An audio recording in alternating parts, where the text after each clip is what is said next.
Hey there, guys. This is Flamzeron, aka YouTube's Tasuke. This has been revealed or announced or whatever for a while now. I'm just late to getting to things as usual, but I wanted to kind of give my 2 cents on the whole Diablo 4 announcement. For those who do not know, I will have a link in the description to the Gematsu article. It's one of my go-to places for quick game news, and it's been announced for PS4, Xbox One, and PC, so it's already been announced for consoles, which is really cool. It was announced at BlizzCon 2019.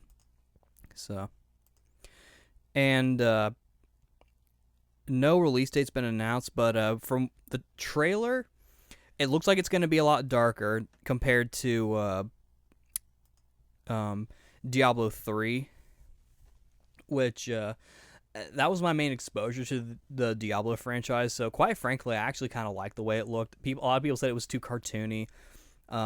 Visually, you can tell from this game, Diablo 4, that is, it's going for a really dark kind of thing. They've already announced some classes like the Druid, I think the Shaman. I might be confusing, but also the Warrior Tank class. It looks pretty fun, and it looks like it's going to be pretty open too. It'd be one of those games where, like, it's almost like you're, how do I put this? Where, like, you've got the roads and whatnot, and it's all in, like, quote unquote real time, I guess. From what I've heard, because I've listened to some podcasts talking about this game and heard their input, so I'm going off of what they've said as well. But it looks pretty fun. My whole thing, and y'all already know this, especially if you've been watching my other ARPG videos, which part of the reason why I'm going ahead and doing this instead of, like, just playing the game or whatever, because, like, a lot of times whenever I'll usually kind of skip news and stuff, and, like, or I'll only talk about stuff when I feel like it's incredibly relevant. But here, like, this is kind of a 3-part series, including this video, and then another video, and then a third one, which is sort of like one that I've kind of done before, but I'm sort of expanding it and sort of updating it a little bit. And once you see it, you'll understand kind of where I'm coming from, because for those who've been watching my channel, I really enjoy the isometric ARPG genre. Particularly Champions of Norath is still my favorite one out of all the ones that I've played. And I know Diablo is sort of like the classic example of the genre. So this is pretty monumental and kind of cool. My whole thing, though, is that I really like being able to make and customize my own character in these games. And one thing I remember from Diablo 3, and from what little I've played of Diablo 2, you can't do that. You can't.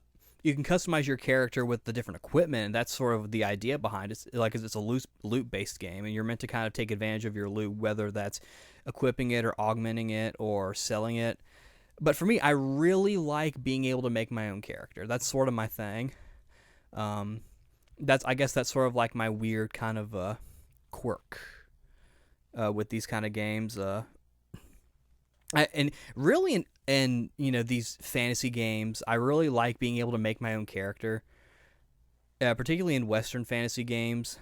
JRPGs I don't mind so much, but y'all know I'm a huge fan of character creation in games, even outside of RPGs. But with RPGs, I feel like it really enhances the experience, especially if it's one of those like Dragon Age or something, or Baldur's Gate, where your choices matter and whatnot. I like kind of being able to make my own character. I almost don't even really like being a character of an established type, like, oh, you're the chosen one. I almost kind of don't like that, which is weird. But I don't mind being called that based on your actions, like in Oblivion, where it's like, oh, you're the hero of Kvatch because of the whole Kvatch quest line.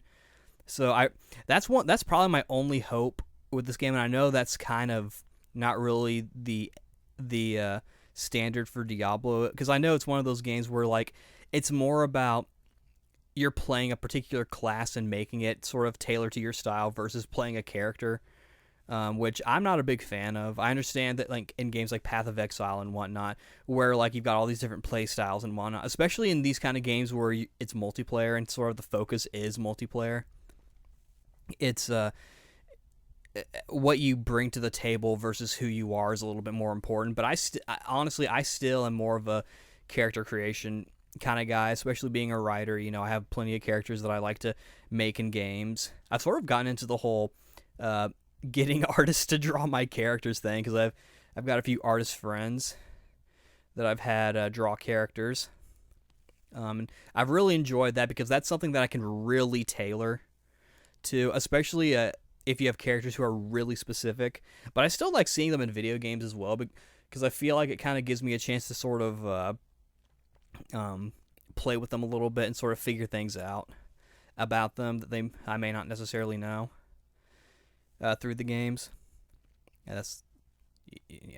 But that's really my only hope. I think they said there was going to be more character customization. I really hope that's the case because that was one of the things that turned me off of Warhammer Chaos Bane, which I don't think I ever talked about that game on the channel. I am going to be talking about it in the third video, which I'm actually working on. That one's already recorded. I just have to edit it, and I'm recording this one. Then got to record the other one because we actually have some.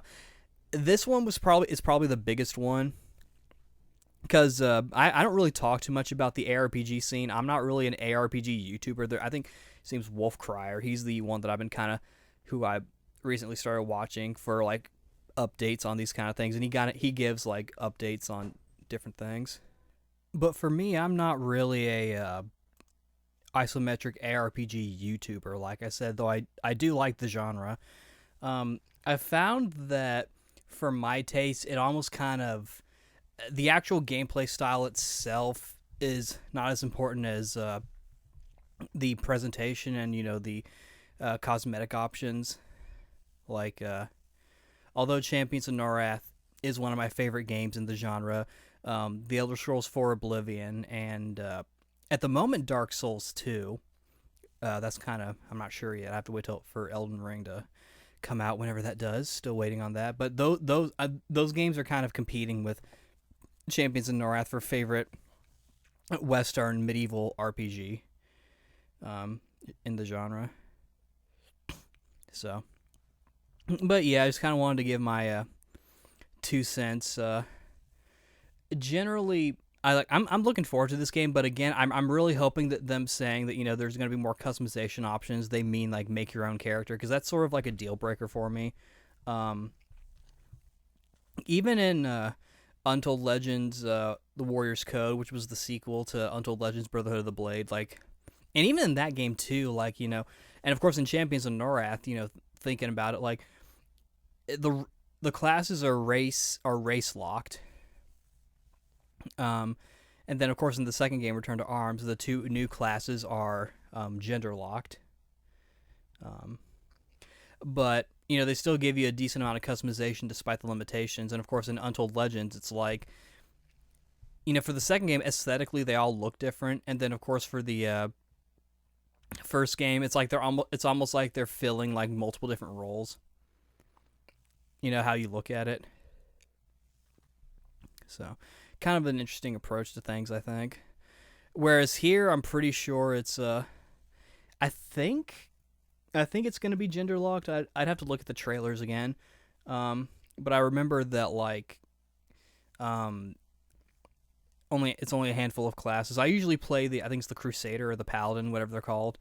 In that game, or in Diablo 3 I didn't, of course. I think I had to use like a mace or whatever, but of course I was sort of waiting to get a sword.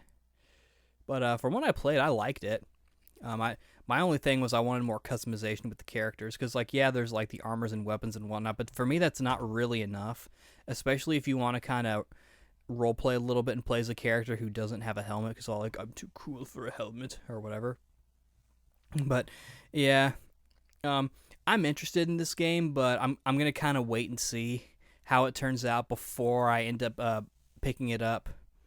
I might just gamefly it if it gets to a point to where it's like I need to actually play it to really enjoy it, or if I just don't want to wait for like any extra stuff. But yeah, seems pretty interesting, but for my taste in the genre, I'm kind of keeping myself at a certain level, or like and like I said, My needs for this kind of game in general.